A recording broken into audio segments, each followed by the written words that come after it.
Even with a sewing machine, you'll still face situations when you need to hand sew. One common hand stitch is the slip stitch, which is mainly used for closing holes in your seams.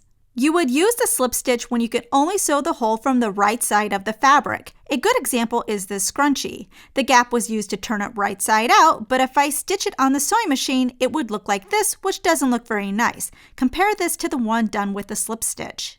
The first step is to pin the gap closed. I like to pull in the area and the raw edge should turn to the inside, creating a folded edge. Then I put in straight pins to hold it. Put thread on a hand needle, tying a knot at the end. You should use a matching thread color, but I'll use a contrasting one so it'll be easier to see. You'll start your slip stitch at one end of your opening, and I'm taking my first stitch from the inside to the outside folded edge. You can see my knot is right there. If I was to stitch this closed, you're not going to see my knot at all when I finish. I have two folded sides. I have the left and I have the right if I'm holding it this way. First, I'm starting off at the left, so my next stitch is going to be on the right folded side, and I'm just grabbing a little bit of fabric just along that folded edge.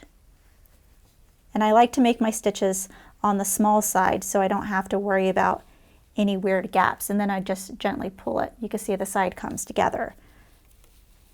Now that I'm on the right folded side, I'm going to go directly across and grab a little bit of fabric on the left folded side.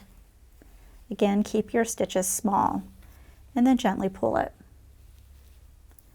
Now I'm on the right folded side and I'm going to grab a little bit of fabric on the right folded side. So left to right. So I'm just zigzagging back and forth between the two sides.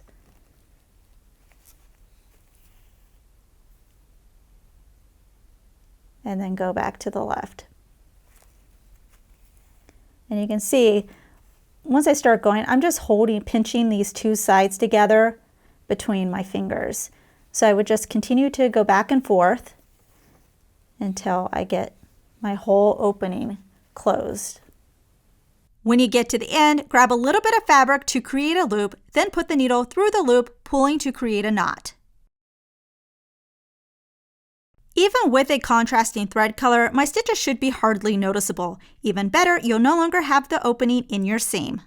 We hope you enjoyed this tutorial. Please subscribe and click the bell icon to get notified of our new releases. Also check out ProfessorPincushion.com to view our complete library with well over 450 sewing tutorials. If you would like to directly support us, you can join our YouTube membership and earn some exclusive perks. Thanks for watching!